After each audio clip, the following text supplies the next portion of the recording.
Tonight on UCentral News, the countdown to Election Day is on, and Lauren Jackson will give you a guide to vote for next Tuesday. Which celebrities are dressing up for Halloween? Jeremy Ramirez will give you that information in your social media update. We currently have wind gusts coming in at over 40 miles per hour, and it is hot out here. Those fall temperatures are supposed to move in, though, in a couple of days, and I'll have all of those details and your full weather forecast later in the show. And Broncos football lost for the first time on Saturday. Dylan Hibbard will break that down. All that and more on this Monday edition of UCentral News. Live from Central Oklahoma, this is UCentral News. Good evening, I'm Lauren Jackson. And I'm Ian Nickel. Welcome to this edition of UCentral News. A Texas man is accused of punching a 69-year-old poll worker who asked him to remove his Make America Great Again hat. The man was arrested and now faces a felony assault charge. Daniela Ibra has the story. Voting is a constitutional right. Sylvia Hernandez says it gives people power. Their vote is their voice. She spent the week campaigning outside the Johnston Library on the southwest side. On Thursday night, she saw an ambulance pull up, but didn't know why. This is a press conference that I was hoping we would not have to have. Bexar County Elections Administrator Jackie Callanan says paramedics checked on an election clerk in his 60s. An incident report says 63-year-old Jesse Lutzenberger punched him. The report says Lutzenberger wore a red MAGA hat inside. Sheriff Javier Salazar says poll workers asked him to take it off twice. Wearing clothing supporting a political candidate, which that's electioneering, and it's certainly something that you're not supposed to do. Lutzenberger is charged with assault, a felony. Is there a different charge for assaulting an election worker? Well, that's what we're looking at now. Callanan says the election clerk is back at the polls. Security is also beefed up there. That's very scary, because it makes you stop and think, wow, am I going to be safe? Hernandez says political disagreements shouldn't get physical. Let the best man win. There's no reason for violence. Vote. The suspect was charged with injury to elderly, according to the court records. He is booked at the county jail.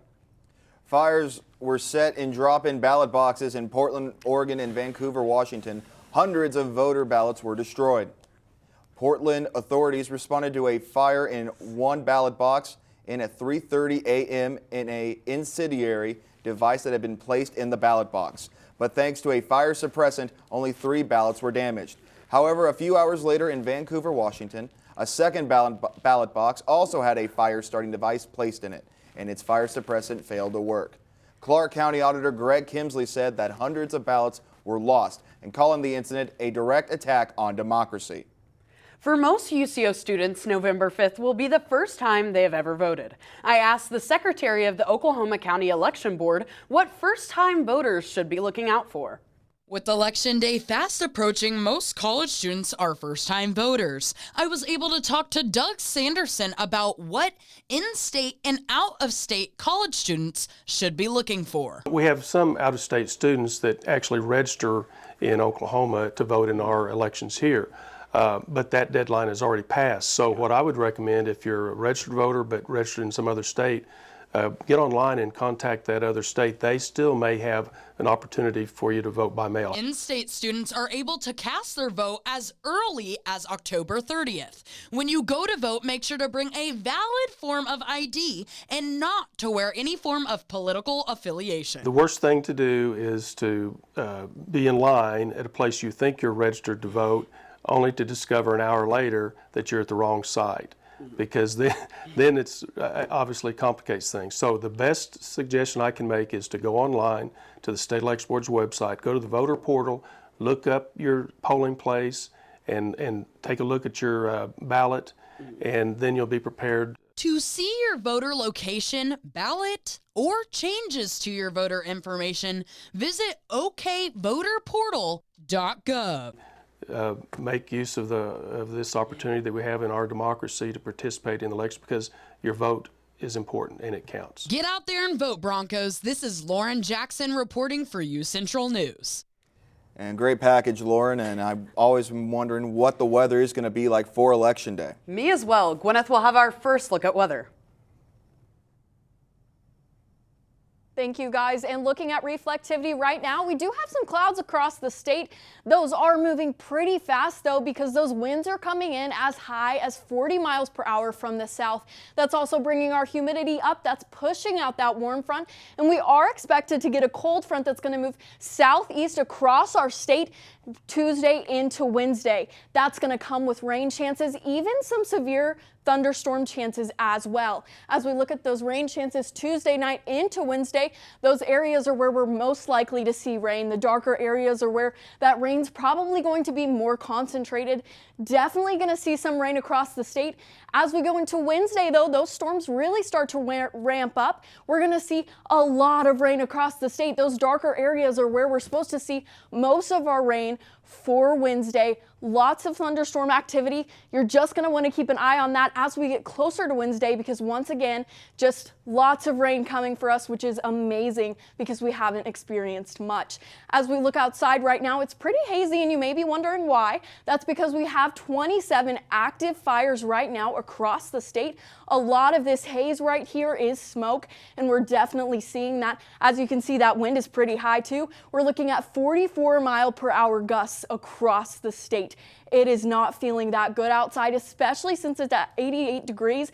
We have that wind advisory because of those super high winds, and those winds are coming with humidity. They are kind of so high that they're pushing that humidity out, but we still are feeling that humid air because those winds are definitely warm and definitely not cool. As we look at our allergy index, it's really not that bad right now. That's because it's hot outside. As we get that cold front, that pollen count is going to go up.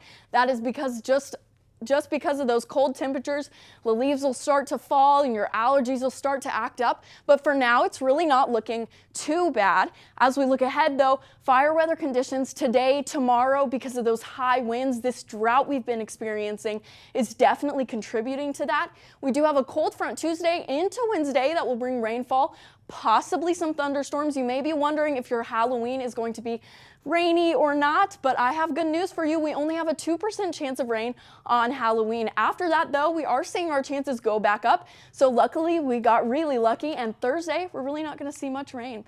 That's all I have for you guys right now. I'll have your full look at weather later in the show. Back to you guys at the desk. Thank you, Gwyneth. A Kansas pro-life organization made their presence known today. Justice for All came in with a message to have conversations about abortion.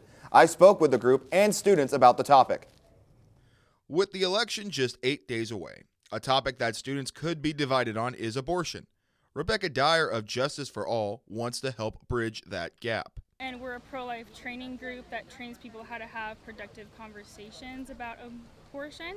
And then we go to college campuses to set up displays like this to actually initiate dialogue. Students with differing opinions made their way to where Justice for All was set up and did exactly that. Pro-choice and pro-life students discussed the topic of abortion with us as the election inches closer.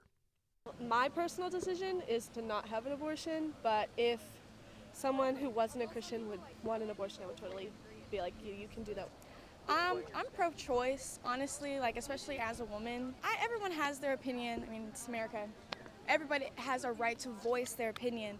I personally may not agree with it, but I wouldn't say they're not allowed to voice their opinion. I appreciate people's willingness on campus to have conversations about this topic, and I think if more people on both sides could come together and really engage each other and really find a lot of common ground. For UCentral News, I'm Ian Nickel. A state question regarding public infrastructure will be on the ballot next week. If passed, State Questions 8 would allow cities to create public infrastructure districts. In order to establish a district, 100% of property owners within the proposed boundaries would need to sign a petition. Then it would go to the City Council for a vote. If approved, a Board of Trustees would have the power to issue bonds for public improvement and infrastructure projects. The bonds would be funded by a property tax up to $100 per 100,000 of that property's worth. The proposition will be set up for a vote across the state next Tuesday and is one of 2 states that questions this election cycle. UCO is gearing up for election week. UCentral reporter Shanice Hopkins went out to talk to students on what they know is going to be on the ballot.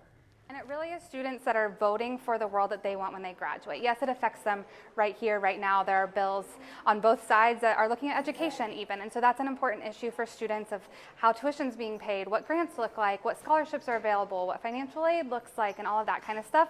I think it's important for students to vote because I think it's important for us to have an influence on who's making our laws and also who speaks for us on a local, state, and national level.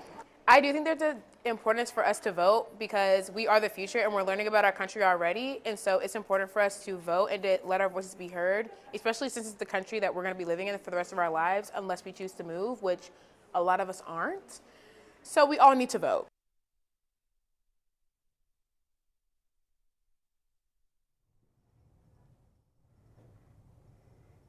With the cool weather and that rain that Gwyneth was talking about, I'm excited for Halloween because there is no rain, hopefully. Absolutely. It's about time we had some cool weather. And Gwyneth will have more after the break. Rugged, rough, built for the road ahead. Sometimes I feel like a shell of a man. Commercials are fake. What you're feeling isn't. Call or text 988, Oklahoma's mental health lifeline.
The University of Central Oklahoma grows and thrives.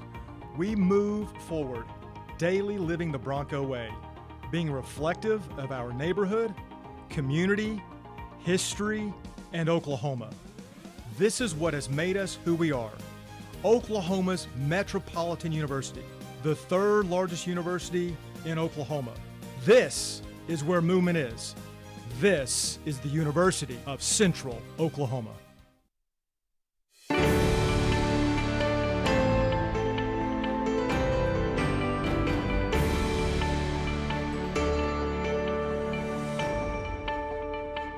Welcome back, Broncos. And looking outside right now, 88 degrees, and we are at the end of October. It's just insane. We just have really high temperatures right now and really high winds. We have a wind advisory right now. 44-mile-per-hour gusts. That's bringing fire weather conditions. As we look at our fire threat, mainly to the northwest of us, we're seeing critical conditions for that fire weather. As we move towards the eastern part of the state, though, that fire threat goes down. That's because those winds are really concentrated on the western part of our state, and we're definitely feeling that in Edmond. It's really bad up here. 44 miles per hour, I just still can't wrap my head around that because there's no clouds in the sky. As we look at tonight, though, we're going to drop down quite a bit. We're going to 69 degrees, partly cloudy. Those winds, though, are not going anywhere. They're going to drop a little bit. We're going to go south 21 miles per hour with our gusts still really high, 31 miles per hour. It's just insane. And that humidity is going to go up tonight with that. That humidity is going to stick around. You're just going to want to keep an eye on for that because that humidity from the south winds is not going to make it feel very nice for tomorrow. As we look across the state for tonight, though, we're looking at upper 60s, maybe even into 70s, 66 degrees in OKC, 70 degrees in Tulsa. It's going to feel pretty nice tonight, but those winds aren't going to feel so nice. And then as we move into tomorrow, our humidity goes up a lot. We're going to be at 69 degrees starting out the day. It feels pretty nice, right? Partly cloudy. It seems like a nice start of the day, but no, that humidity is going to be at 90%. 90% humidity is not going to make it feel good, I promise. And as we go throughout the day, It's not going anywhere. Usually our winds push out our humidity, but at noon it's going to be at 70%, 76 degrees. It seems like it's going to feel nice, but like I said, that humidity is not going to make it feel very nice. Those clouds are pretty much going to stick around all day, even if they're little ones. They're still going to be there just as that wind blows them throughout our state. And as we look across our state for tomorrow, low to mid 80s, 81 degrees in OKC, 81 degrees in Tulsa. It's going to feel pretty nice tomorrow.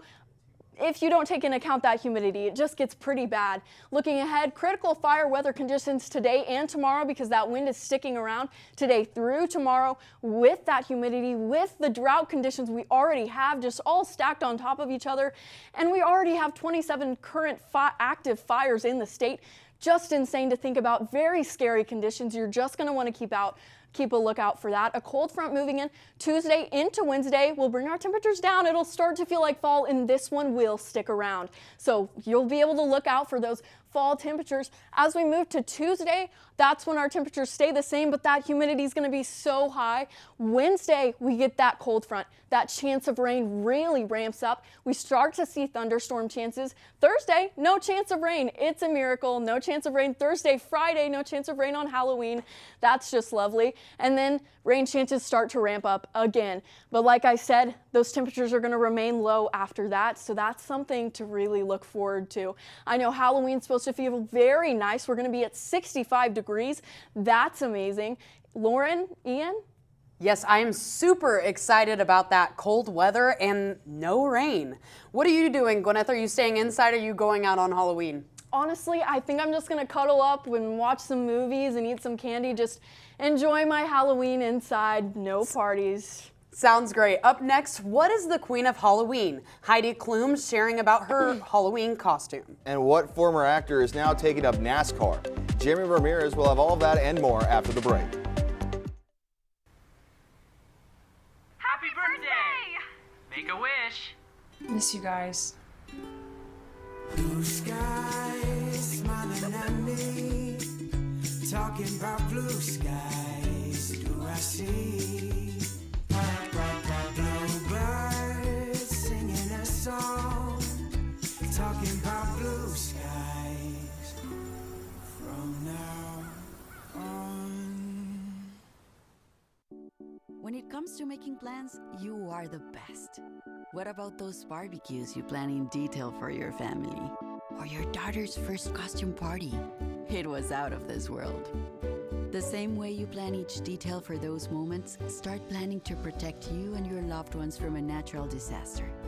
Sign up for local weather and emergency alerts. Prepare an emergency kit and make a family communications plan. Protecting your family is the best plan you can make.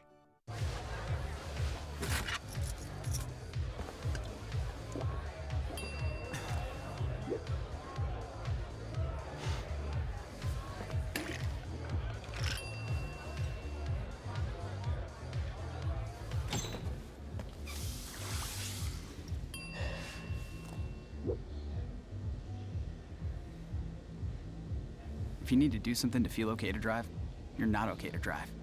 Don't drive buzzed. Are you really sure this is all going to fit? Oh, it'll fit. I got that.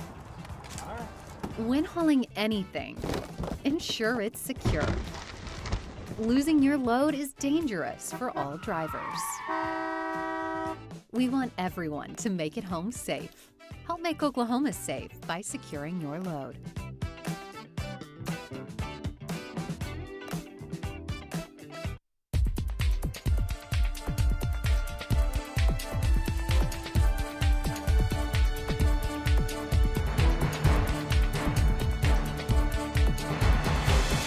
Welcome back, Broncos. Jeremy Ramirez here with all of your social media updates this Monday.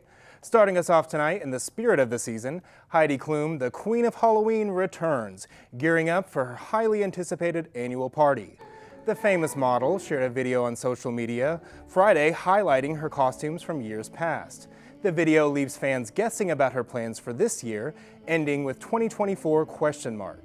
The television host has been dazzling fans with her extravagant costumes for 2 decades now, dating back to as early as 2004. Heidi Klum never disappoints, and we can't wait to see what she has in store this year. And in more festive news tonight, 36-year-old Lizzo shared Saturday what she plans on being for Halloween. The singer dressed up as Lizzo, a fictional weight loss drug that was used to troll the artist in an episode of the animated series South Park. The controversial musician grabbed a slice of pizza and got into costume for social media. She shared a video of herself dancing with an inflatable Cartman, a well-known character from the show. The artist has reportedly denied her weight loss journey has been in part because of the popular drug Ozempic, but rather due to her healthier lifestyle choices. Next, a deeply tragic update that unfolded over the weekend. Demi Lovato's sister, Madison De La Garza, revealed her first child died last month in a heartbreaking post on Instagram. Her 21-year-old sister revealed the somber news on Saturday, stating their loss was the result of an emergency C-section. Lovato can be seen grieving in the comments, calling her late niece an angel in every sense of the word. De La Garza's mother also took to the comments in mourning, honoring her late granddaughter. Our sincere thoughts are with their family as they endure this profound loss. Jesse and Delilah Combs, Diddy's teenage daughters, shared their senior photos on Instagram yesterday. The disgraced rapper's children can be seen in matching orange dresses, posing with their dates for the photo op. Another shot of the twins has a more playful tone. The girls can be seen smiling and throwing up peace signs to the photographer. The two have largely remained silent during their father's incarceration, but did comment in a joint family post last week. Many have judged both him and us based on accusations, conspiracy theories, and false narratives, read the post. Diddy's family maintains his innocence and has vowed to support the star during his legal battles going forward. And now in lighter news tonight, former Malcolm in the Middle star Frankie Muniz suffered a disappointing loss on Saturday after switching gears to becoming a full-time NASCAR racer. In a social media post, Muniz attributed his performance to unexpected mechanical problems that arose during the race. The 38-year-old race car driver ended up finishing the race, but ended up placing 31st out of 34 contestants. Muniz didn't let the situation tarnish future plans. On Saturday after the race, he told the Associated Press that he's been a race enthusiast for decades and, quote, wants to be the best. Ian, Lauren, I loved Malcolm in the Middle, but had no idea Frankie became a race car driver. Did you guys know about his career choice?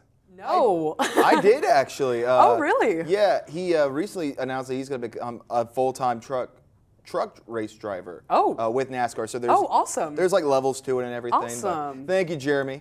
Coming up, the Oklahoma City Thunder season is underway. See how they have performed early on. And UCO football had a top 10 matchup this past weekend. Dylan Hibbard will have your full highlights when we return.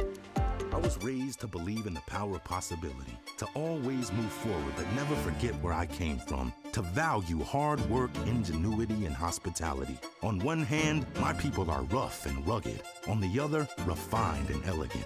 They taught me how to love beautiful things and cherish my past, to seek out adventure, eat well, and to have a good time. So I keep their traditions alive every place I go. They call me Oklahoma City, but you can call me the modern frontier.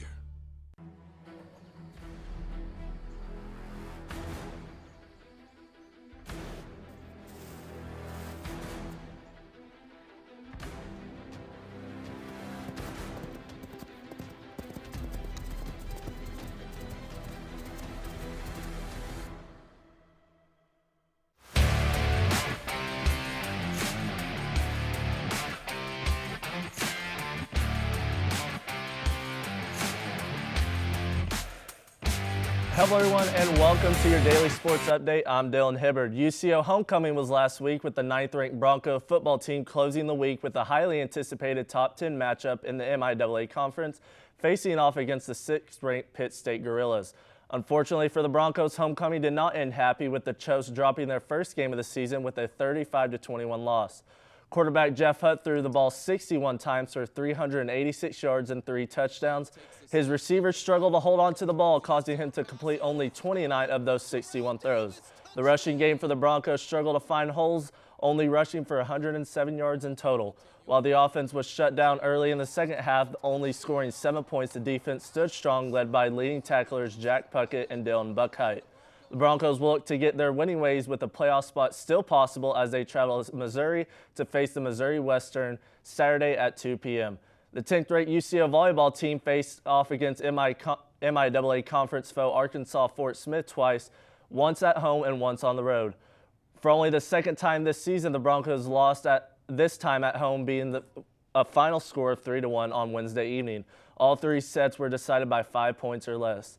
Luckily for the Broncos, they could get right back to it against the Lions 3 days later, this time in Fort Smith, and they would be out for revenge and did not miss. The Broncos dominated the Lions on their home court with a 3-0 sweep, improving the 21-2 record on the year.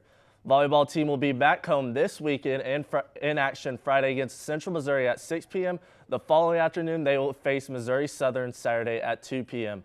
UCO soccer had a busy weekend at Tom Thompson Field with 2 in-state rivals visiting with conference tournament seeding on the line.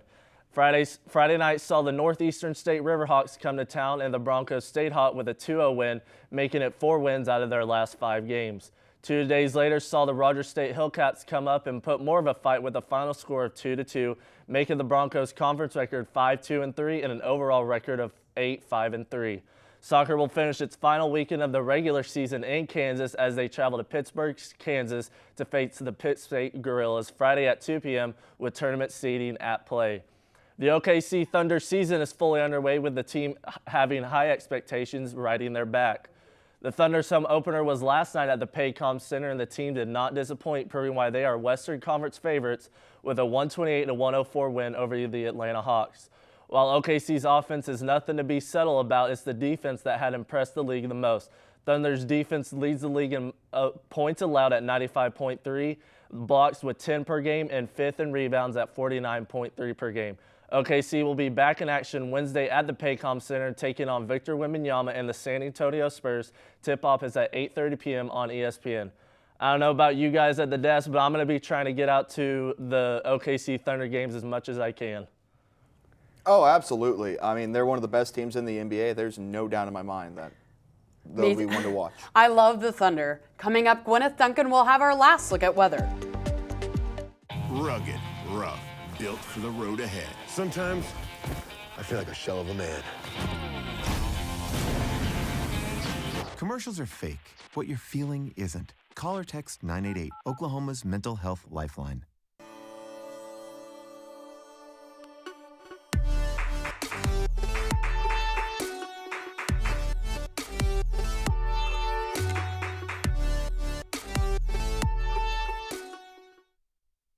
How much difference can one vote make? Since 2023, more than 60 U.S. elections have been tied or won by just one vote. So this fall, your friend could be the tiebreaker. And that could make all the difference. People are more likely to vote when encouraged by a friend. So use your power to decide this election.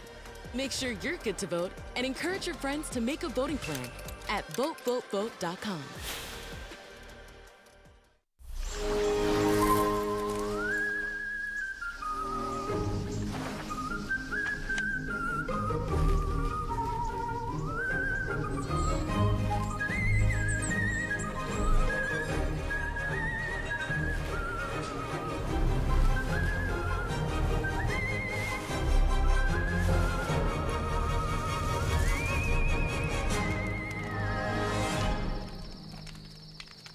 Welcome back. We're going to have one last look at weather with Gwyneth Duncan. Gwyneth, take it away.